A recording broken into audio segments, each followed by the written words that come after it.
My name is Deb Arns. I'm the curator of the Heritage Room of Nebraska Authors here at Bennett Martin Public Library, and I'd like to welcome you to today's Lunch at the Library. I'd also like to take a moment to thank the Nebraska Literary Heritage Association, whose support makes this program and a lot of other things possible, and also supports the room's efforts to preserve and promote Nebraska's literary heritage. Before I introduce today's speaker, I just wanted to make a couple announcements. There are flyers on the tables for the Lunch at the Library series, so we have one more before we take a winter break in January, and that's Max Perry Mueller. That'll be on December 3rd. He's a UNL professor and author of Race and the Making of the Mormon People, and has written for The Atlantic, The New Republic, and Slate. So that should be an interesting one. Also wanted to note that coming up next Saturday, not this Saturday, right, Leslie? Next Saturday? Saturday the 15th is the Nebraska Celebration of the Book. And that's going to be at UNL Student Union from 10 to 5. It's free. Tosca Lee is going to be kicking it off. And there'll be a lot of things going on: Nebraska Book Award signings, author talks, workshops, panels, a vendor fair. So if you love reading, and you're here, so I assume you do, you should come to that. And also, for those of you who like trivia, there's a Nebraska book trivia the Friday night before at White Elm Brewing. So you can just Google all of this, look for Nebraska Celebration of the Books, but it'd be a fun time for sure. So today's speaker, I am happy to introduce Alison Pearce Stevens. She has an MS in zoology and a PhD in ecology, evolution, and behavior. She has researched and written hundreds of articles for Science News Explorers, Highlights for Children, and Ask Magazine, among others. Her book, Rhinos in Nebraska, details the discovery and excavation of one of the world's premier paleontology sites. And Animal Climate Heroes showcases 4 incredible animals working to protect their ecosystems and us. Both were Junior Library Guild Gold Standard selections. She and her husband have 3 dogs, one of which would make a great detective dog. Alison is also a contributor to the National Geographic series, Weird But True.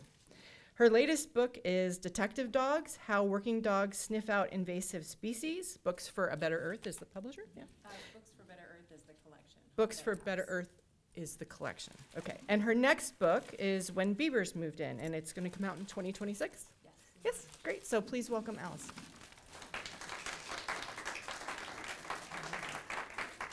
Thank you, Deb. Thank you all for inviting me. I'm really pleased to be here and for coming to hear me talk today. So I am a children's author, so a little different from who will be talking next month. For the most part, I'm a children's author. I actually, after this, have to go home and finish writing an article for adults. So I do some writing for adults, but today I'm going to be focusing on my writing for kids. So along that line, when I speak, it's usually to school groups. And I tend to be interactive and ask questions, so I might be asking you questions today. Kids love this because kids love information and they love to tell you how much they know. Adults are a little bit more reticent sometimes, I've found, but mostly it'll be show of hands. You don't have to participate. There's no quiz at the end. It's totally voluntary. But that said, show of hands, how many of you live in Lincoln?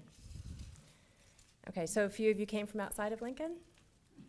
Awesome. How far did you come? Oh, right here in the front. Oh. So we have most of you are coming from Lincoln. How far did you come if you're not in Lincoln? Oh. You live in Lincoln. You live in Lincoln. Yeah. Oh, you do. Okay. Sorry. All right. And have you always lived in Lincoln? I'm just curious. No? Okay. A lot of you moved from other places. I did too. I'm a transplant. We've been here 14 years. It's the longest I've actually lived anywhere, and I really, really love this community. I think we have such an amazing, vibrant, caring city, and I'm just really, really pleased to be a part of it. Okay, so before Lincoln, I've lived a variety of other places. We actually moved here from overseas, and I had a whole other career before I started writing. So I've been writing for 15 years. Before that, I was actually in academics. As you heard, I have degrees in the biological sciences, and I was a professor for a while. And then my husband got a job overseas, and that was the end of that, and I had to find something new to do. So at that point, we had small children. I was reading to them a lot, and I thought, I know some interesting people. I know they do really interesting things, so I'm going to give this a try, and I've been doing it ever since. It's really delightful. Okay, so does anybody recognize this magazine? Okay, who grew up reading this magazine? I think a lot of us did. It's been around for a long time, over 75 years, I think. And I grew up reading it. Highlights has always been a favorite for me. And this actually is the first issue with my first article that I wrote for kids is in this one. It was the first one I had out, and I'm just going to show you, since I mentioned that I studied animal behavior and ecology, and so when I started writing about the cool research of people that I knew. So this is Under the Ice. It's about Weddell seals that live in Antarctica. And I actually had a friend. All these photos were taken by him. Mike Cameron is his name. And he would go to Antarctica, and he would study these seals. And he would come back to Minnesota, where I was going to graduate school, and tell us about it. So when I started writing, I thought, oh my gosh, this is great. And he has these great photos. And I have someone I know who can make sure that what I'm writing is correct. And so that's how I got my start. And I've been writing for them ever since. That was 2012. This is my latest one that came out in August on tree frogs.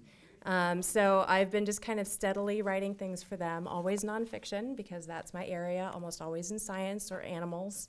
And so that's what I do. I don't just write for highlights. I write for a variety of both digital and online magazines. So if you've heard of Science News Explorers, I do a lot of work for them. I've written for Ask Magazine and others. I've done work for the Audubon Society. So if you have any fifth graders in your lives, they get these little Audubon Adventures flyers about birds, and I wrote one of the recent ones that they just added to that set.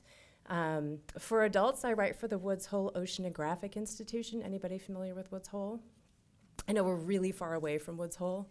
We're like, aren't we like a triple landlocked state, the only one? Yeah, you have to go through 3 states to get to a coast. Woods Hole is right on the ocean. They're studying the ocean. Since the deep ocean terrifies me, I actually love being really far away from it, but learning a lot about it and then telling other people what I've learned. But I also write books, which I think is why you're here. So I have 7 books that are out. 4 of them are part of that National Geographic group that Deb mentioned, one of which we have here.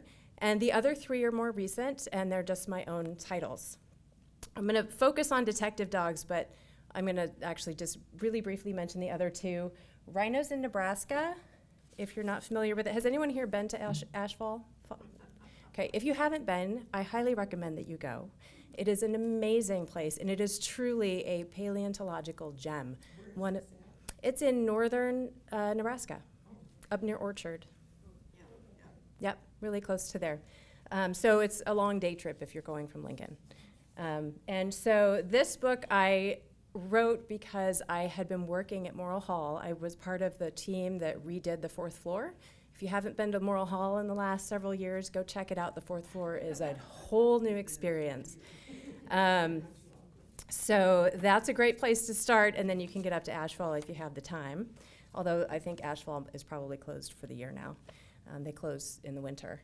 And then Animal Climate Heroes, which I actually wrote during the COVID shutdown because I needed something that was uplifting. And this was a book that really made me feel really positive about where we could be going and the role that our ecosystems play. I'm afraid those are going to fall. Okay. But let's talk about detective dogs. So this is my most recent book, Detective Dogs. How working dogs sniff out invasive species. So are you familiar with detective dogs in general, like the idea of dogs that are trained to sniff out particular scents? Yeah, a little bit. So what kinds of scents do you think of when you think about that kind of work, that kind of job that dog is doing? What are they sniffing for? Drugs, yeah, drug dogs for sure. What else? Explosives, cadavers, yep. And hopefully before they reach that point, what's another big one? Search and rescue. Yep. And those are actually two very different things. So there are dogs that are trained to search for people who are alive and dogs that are trained to search for the rescue, the recovery stage once you've gone too long. There's also an entire category of these dogs that are conservation dogs, and they're used in conservation work. And so they are trained to sniff out plants or animals so that we can either monitor the populations or find them if we're trying to locate them. And so a lot of these, and the better known of these particular dogs, are the ones that are looking for elusive or rare animals. So a lot of these dogs are trained to look for big cats, for example, because they're nocturnal, they're hard to find. Top predators have small populations just naturally because there just aren't as many predators as there are prey. And so they can be really hard to find them. And if you do find them, if you trap them, that can be very traumatic for them. Sometimes they don't survive if something goes wrong. And so the best way to monitor these populations is actually to do it without the cats even hopefully realizing that you're there. And so that's where the dogs come in. And so for a lot of conservation work, these dogs are trained to sniff out usually the scat, the poop of these animals. And they're very specific, like they can tell the difference in just by smelling between two different species of closely related animals. They're amazing at what they can do. So they will take these dogs, for example, into Central America, and maybe they're monitoring the jaguar populations, trying to figure out how many jaguars there are. They can use it by sniffing out that scat, which disappears really quickly. Because as soon as an animal goes, it's seconds before the insects show up and they start eating it and it disappears.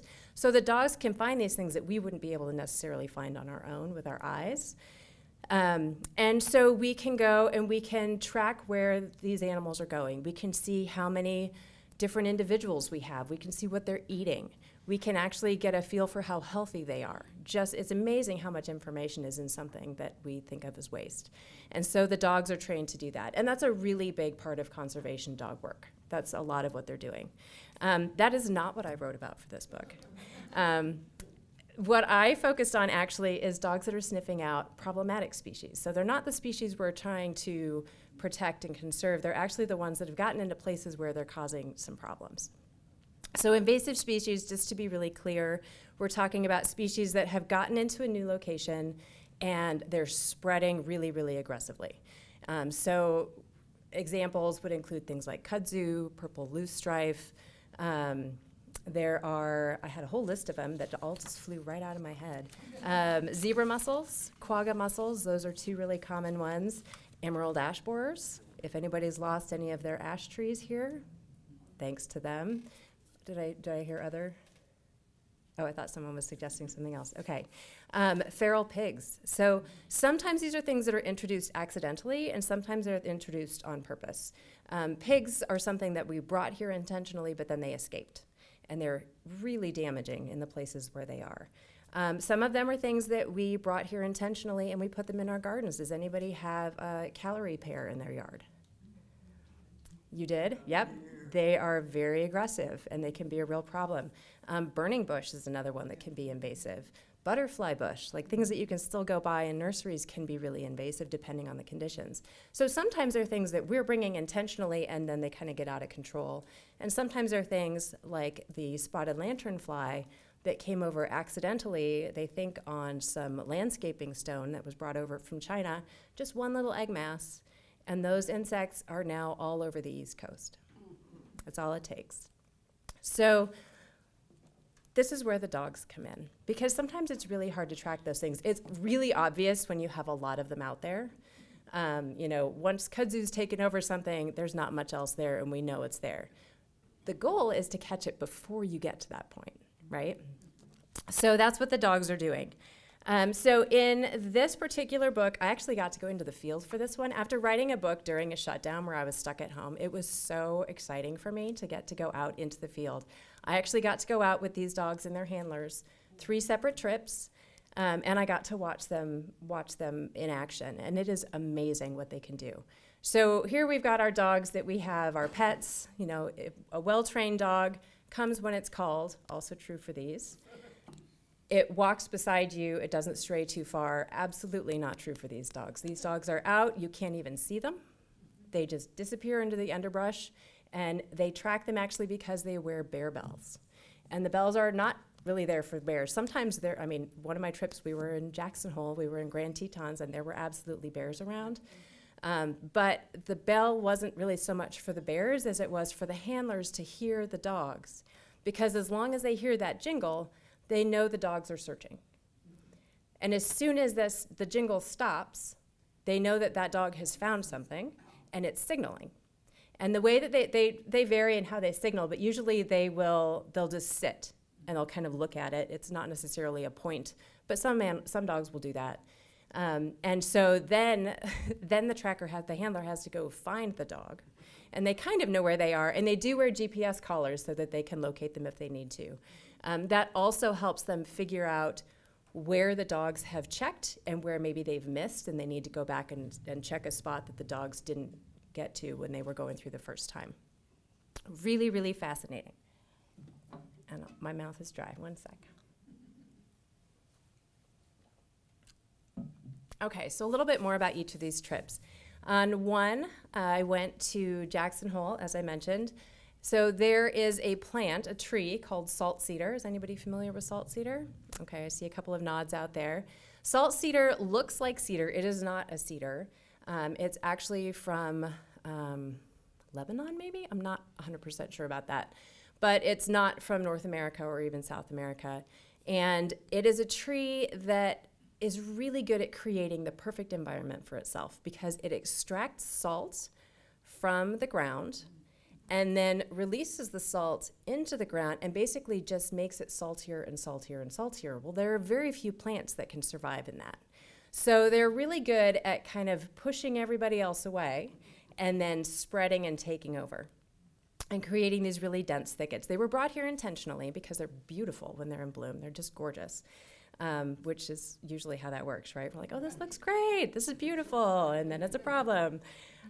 So they had found some salt cedar trees popping up along just south of the park. Is that the direction the Snake River's going? I think so. Downriver from the park.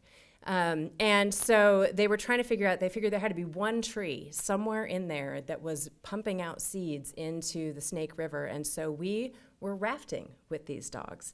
We had 2 teams. 2 rafts, 1 team to a raft. My husband went with me on this trip, and it was good because one of us had to be on one raft while the other one was on the other raft. And we would just hopscotch along these islands, and the dogs would check every island.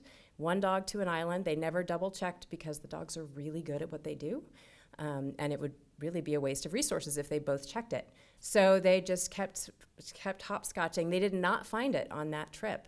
They actually found it a couple of years later, but they did find it. Now they have to track down all the young trees that went into the system during that time, but at least they know where to start. They know they don't have to go any further upriver from that point. They just have to focus on downriver, and now that they're really focused on it, it's much easier for them to control those trees before they become a big problem. My second trip took me up to Canada.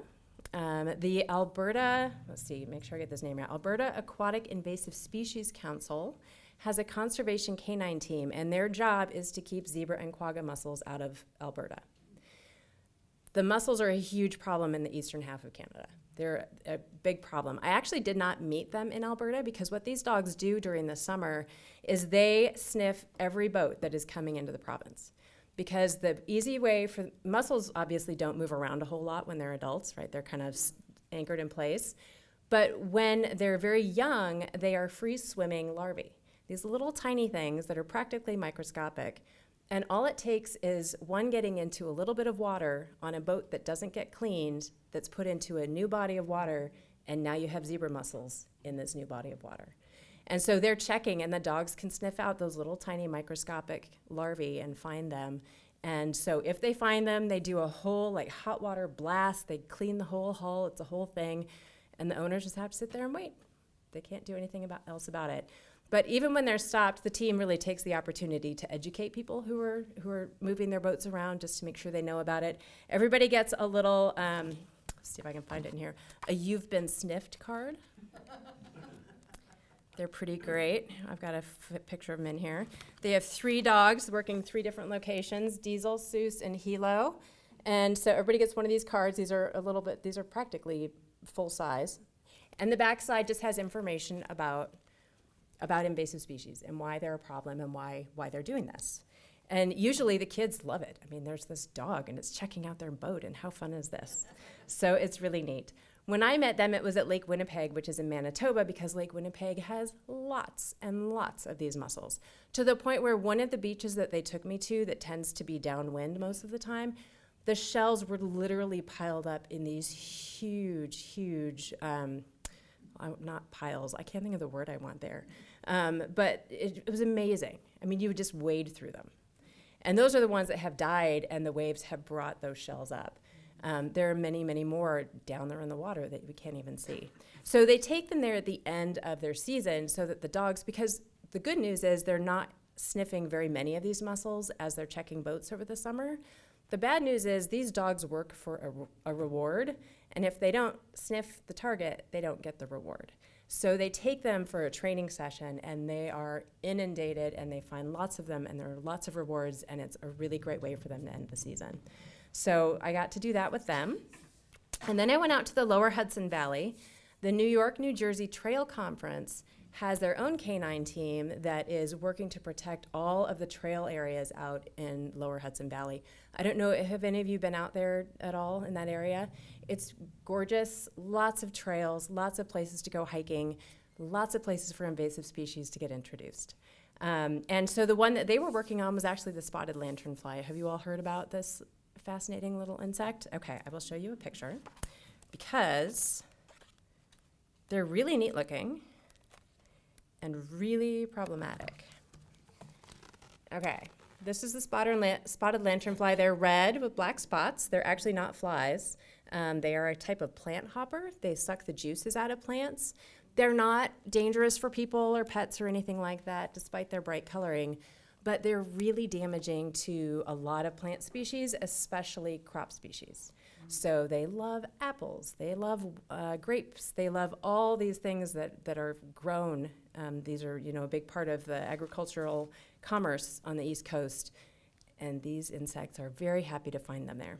So what they're trying to do, it's reached the point where it's really unlikely they're going to be able to stop these. They're certainly not going to be able to eradicate them. They're here. The goal now is to stop them from spreading because they've been spreading. And the good news is these insects don't actually travel very far. Even though they have wings, they're not very strong flyers. So typically they'll climb up a tree and kind of fly, but they lose a lot of altitude as they're flying, and so they'll end up near the bottom of another tree and they'll climb up there. So it makes you wonder, how did they travel so far and spread over so much of the East Coast? People. We move them around. So when someone goes to one of these trailheads and they park their car, the insects will come and they will lay their eggs on it. And it just looks like a smear of mud. They put this coating over it, so when it dries, it really just looks like there's a little bit of mud. And if you don't know what you're looking for, you don't realize that you've got an entire next generation on your car, and when you go somewhere else, they hatch, and you've got a new problem on your hands. So what they do, and the insects only live for a season, so all the adults die at the end of the summer. And so in the winter, they take the dogs out looking for these egg masses, and they're trying to figure out where the edges of this population are so they can keep it there and keep it from going any farther. And so the dogs are sniffing out the egg masses, and the people are scraping them off and destroying them as fast as they can. They can't get every last one, but they're trying to at least minimize that population. I don't know how successful it's going to end up being in the end, just because they're really good at finding crevices to go into to lay their eggs. They're here to stay, unfortunately. But it was really fascinating for me to go out. All the dogs have different personalities. In fact, I'll give you a sense of that just with the beginning of this. Well, I'll do it in just a second, actually. So got to go out into the field, got to watch all of these different dogs, different relationships. Some dogs and handlers are very playful, just in general. Some are, much more serious and businesslike. There's one dog in here who was just always just so excited to be with her handler that she could just hardly stand it, which was adorable. And so You know, it was really, really interesting for me to see just the variety. Because I think when you think about dogs that are doing this, and if you know anything about these dogs, the types of dogs that get pulled into this work tend to come from rescues and shelters. And the reason for that is that they are so focused on their toys and they want to play all the time that people who have adopted them, they don't have the time for that, and it's exhausting. And sometimes they'll tear things up if they don't have the attention that they need. But so they end up in shelters. And so these organizations go to the shelters and adopt these dogs. And not every dog makes a great conservation dog, but the ones that do, they do it because they love their toy. And they will do anything to get that toy. And it's very easy. Once they figure out the game is when you smell this scent, you get your toy, then they're happy as can be. And so they've always got a couple of balls. One dog lost hers in the mud, never to be seen again. And so fortunately they had a backup. It wasn't her favorite, but she was still okay with it.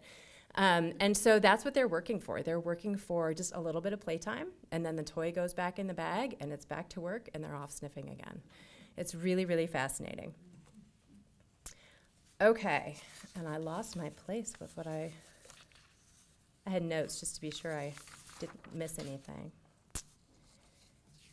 Okay, so all around, getting out into the field was really amazing, and then I came home and I had to actually write the book. And it turns out I am personally a very visual person, and I took my camera, I took most of the pictures in the book, and fortunately, or unfortunately, depending on how you look at it, I took about 1,000 photos on each trip. I had 3,000 pictures to work from, which was great because it helped me kind of get back into that location and remember, oh yeah, this is what happened, and this is how the process went. Because when you're traipsing around, on islands or down a trail, you can't be taking notes. And so there are some things that you're just kind of relying on memory. So that was really great.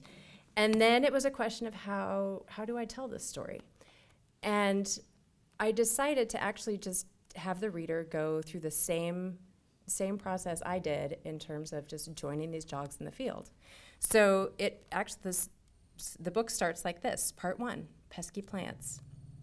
The sun has barely risen, but Fenton is ready to get to work. His eyes shine and his tail wags as he trots from person to person. The people aren't quite as perky. They're standing around, drinking tea or coffee, unpacking vehicles, and waiting for the rafts to arrive. Fenton's buddy Frost hangs out in the car. Frost doesn't share Fenton's early morning enthusiasm, but he'll be ready to go once they get on the water, and this is Frost, who was adorable and perky once he was awake, but he's not very friendly first thing in the morning. This was at like 7 a.m., it's still kind of dark.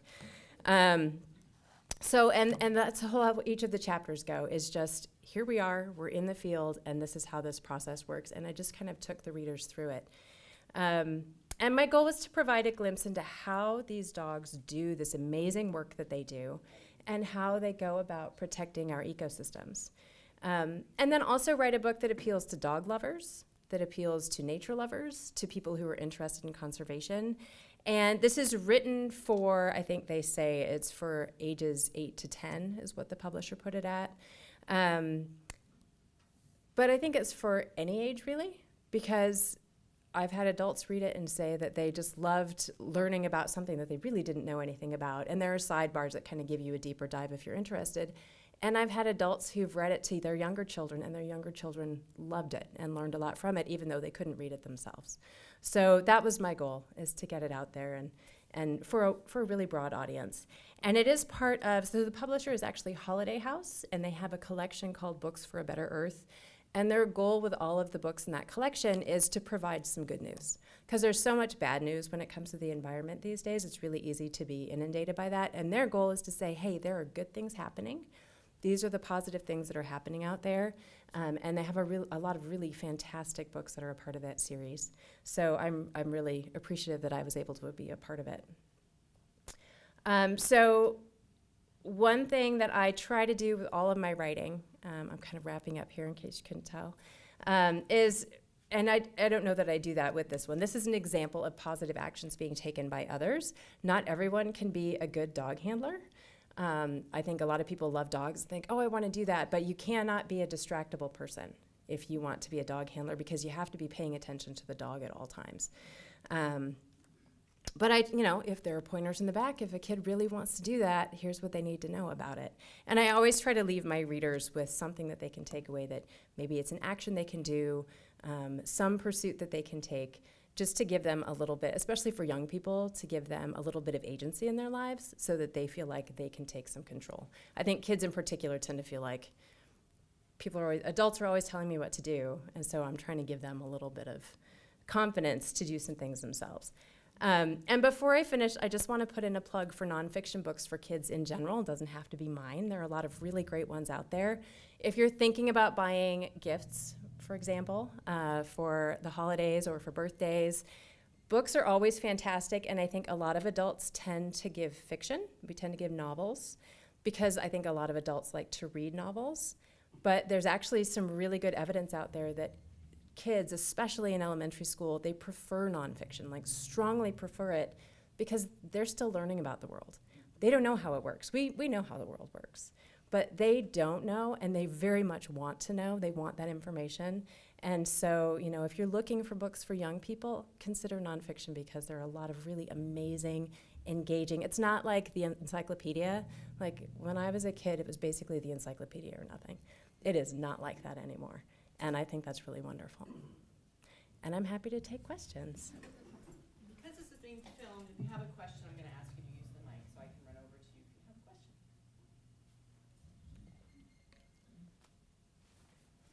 So the other places that you've been earlier on, that you did research for National Geographic. Could you repeat that question? Tell us anything about that? Or? So the research that I did when I was doing the National Geographic books, those were all done from the comfort of my office, sitting at my computer. They were all done online. Those were really fun to work on because they're very collaborative. So I co-authored all of the books. I had a team of people that I worked with. And two of the books, they're not here, but it's the Ripped from the Headlines series. There are 3 of them.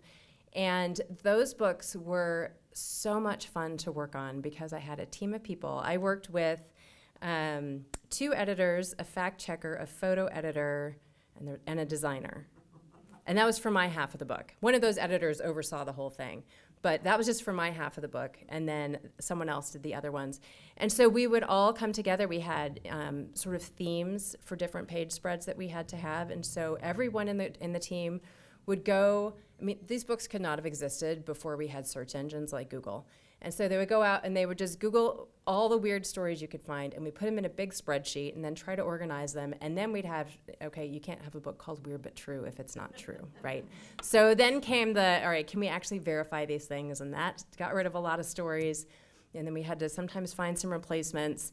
And so that process, it was all done online, but it was this very collaborative process that was really, really fun. And then sometimes the photo researcher was hugely important, because if you know anything about National Geographic, they are all about amazing photos. And we actually had some stories. There was one, I don't know if you remember, I actually have a printout of this to show, but I don't have it with me. It's been like 10 years now, but there was a photo that was taken in Europe of a weasel had jumped on the back of a green woodpecker, and the green woodpecker had started flying with the weasel still on its back. Does anybody remember that? It's amazing. And there happened to be a photographer who was there and captured it. It's not photoshopped. It is an actual photo, and he wouldn't let us use it. So, because you sign away certain rights when you let them use it. And I think he just had the one picture, and he was like, that is not happening, I'm sorry, which is fair. So then we had to completely scrap that story and find a new story. And that was thanks to the photo editor, who was like, yeah, I can't do it. He won't do it. We got to do something else. So, yeah.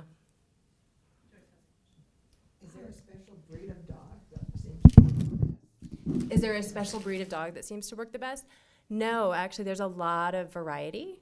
One of the things, I also wrote an article about conservation dogs more broadly, not just the invasive species ones, several years ago. And in researching that, I learned that there are some dogs that do better depending on the environment. So some dogs have larger paws and they spread more, and so if you're in a wet environment where they might sink, that's a better feature. If you're in an environment where maybe there are a lot of burrs and things that can get snagged in their fur, you don't want a dog that has long hair. So those kinds of things, which I never would have thought of. So there's a lot of variation, and it really depends on where you're going and what you're doing. But no, they were all different dogs, totally different species. And often if they're in rescues, they're going to be a mix of breeds. Not different species, different breeds, sorry. Are the dogs trained just to identify one item, or can they identify multiple items? That is an excellent question. So can they identify multiple different things? They can. And some of them can sniff out more than a dozen different scents. And obviously you're starting with one, and then you get them really good at finding that one, and then you can start adding in others. So it's not like they're trained straight away on multiple different scents. They tend to just focus on one and then add new ones as is necessary for certain projects. And they can be really careful about it. One of the dogs that I mentioned at the very end of the book, his name is Pete, and he was not trained to sniff out the lanternflies, even though he could have been, because they knew that their part of that project was coming to an end, and she didn't want him detecting something that he wasn't going to be asked to look for. And so she was afraid it would actually be a distraction for him if he had been trained to sniff out those flies, because they're all over the place. And so she intentionally did not train him to do that.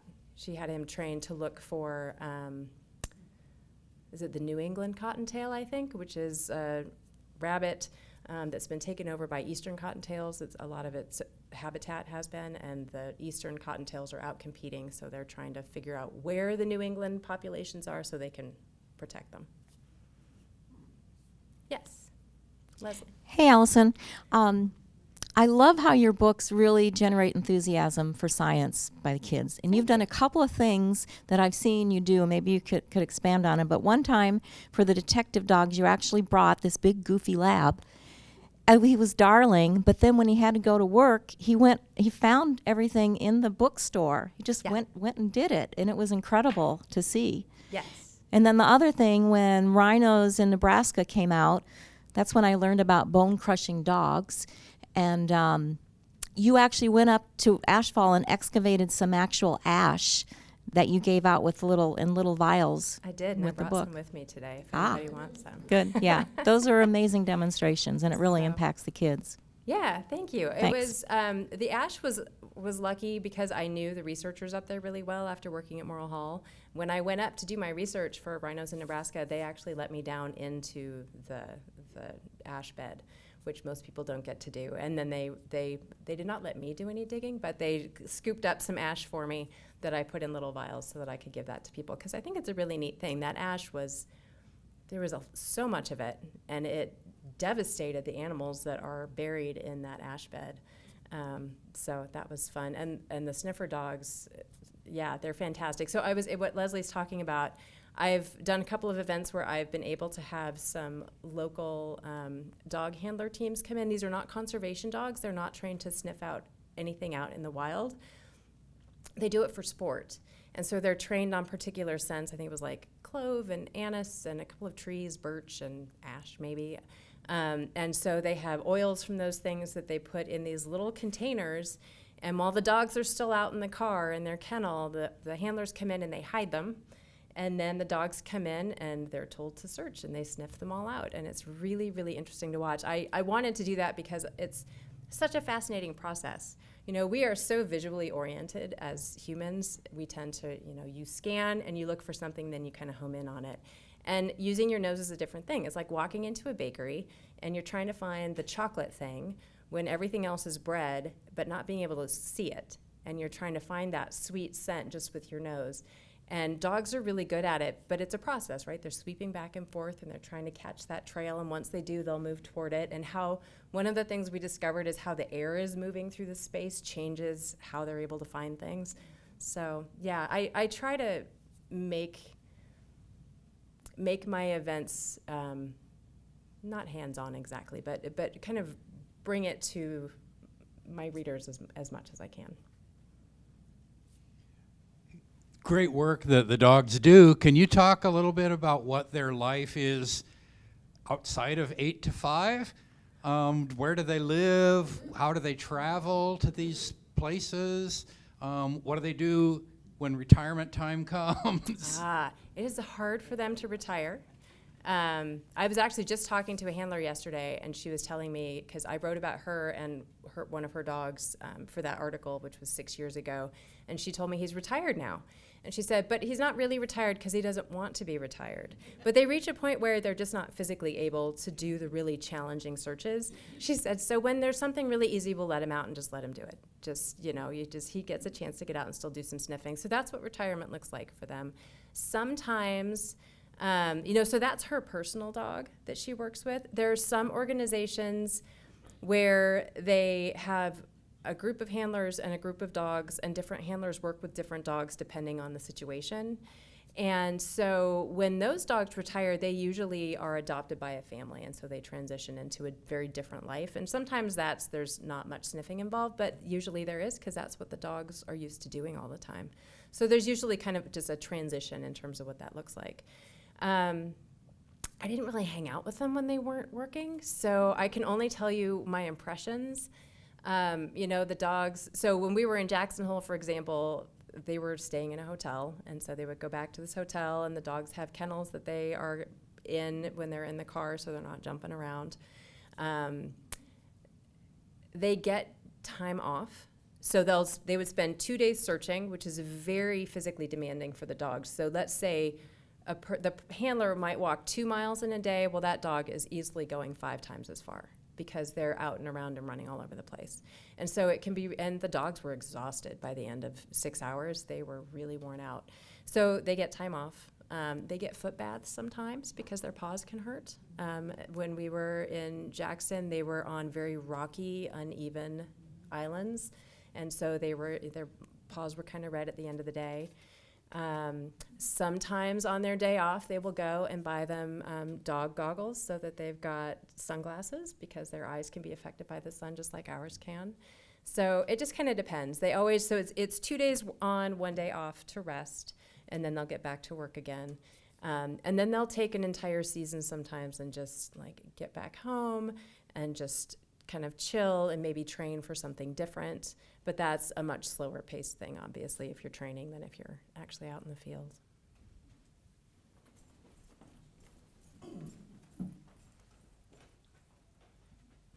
How long does it take to train a dog? I realize depending on what they're training for can make a big difference as far as the length of their training, but roughly how long do they train for this? It is incredibly fast. Once they figure out what's being asked of them, they are quick. I actually so on social media, I follow a lot of these organizations, and they will post videos of their training sessions. And I watched one recently where they did 10 separate trials with this dog that was learning a new task. And I don't think this was a brand new dog. I don't think this was the first scent that they had learned, or maybe it was actually. By the 10th trial, she knew exactly what she was doing. That's just 10 times where they had, and they do this in a lot of different ways. So sometimes they'll have little canisters that are on stands that are kind of in a circle, and they're just asked to check each one, and then when they find the scent that you're looking for, they get a reward. Sometimes they'll have, like when I was out in New York and New Jersey, it was raining one day, so we did an indoor training day, and they would set up a whole wall of bricks with the holes facing out, and she would have 2 vials. One was empty and one had something in it, whatever she was training. And someone would distract the dog, and she put them in 2 different places and then tell the dog to go search, and the dog would go find it very quickly. And so they're very, very quick. So one of those would be a trial, and 10 of those, and they've usually got it figured out. That's how motivated they are to get their reward. They are so smart, and they are so motivated. And then once they've got the first one, once they've learned that first scent, training additional scents is really easy, because they very quickly realize, oh, you're just asking me, it's the same game, slightly different rules. But they already know, they understand what you want them to do. So when you're identifying what kind of a dog can do this, do they go through some testing to see if they have certain traits that would help them in this process? Is that investigated, or is it just kind of, let's see what this dog can do? As far as I know, as far as anyone's told me, it's the latter. It's just this dog might be really good at this. Let's see how they do. And they will train them. And usually, I mean, every dog can be trained on this if they've got the right motivation for it. So they get the motivated dogs. They work on training them. The problems can happen when they get out in the field and there are new distractions, right? The training ground is a very controlled environment. When you're out in the wild, who knows what's going to happen? Squirrel, or in the case of one of these teams, moose, things can happen, and there are distractions that can happen, or maybe other dogs come running by, or who knows what's going on. And some dogs are really, really good at staying focused and on task despite those things. Like when they had the moose encounter, they were not worried about the dog going after the moose because that dog was super, super focused. They were worried about him being so focused that he didn't realize the moose was there. The moose was very aware that he was there and would have probably killed the dog. So, whereas another dog on that same trip was kind of like, oh, look, a bone. And would start sniffing the bone and he had to be constantly reminded to go back to what he was supposed to be working on. So there's a lot of variation there. But I don't think they do any tests to see. I think it's just a question of how do they do when they're in the field. And the only reward is the playtime? Is that the reward they get? Usually, because if they're in a situation where they're finding a lot of whatever it is that they're looking for, if they're getting treats, they can get really sick. Okay. So they tend to go for toy rewards, although sometimes, like there was one dog that he wasn't interested in his toy, and so they've been giving him treats just because that was what motivated him at that time. Any other questions? These are great questions. Thank you all. Well, thank you so much, Allison. We have a gift for you from Lincoln Oh. City Libraries for you spending your time with us today. Oh my gosh, that's Library awesome. T-shirt. Thank you. Appreciate it. Thank you so much. Thank you. Yeah, absolutely. Yay.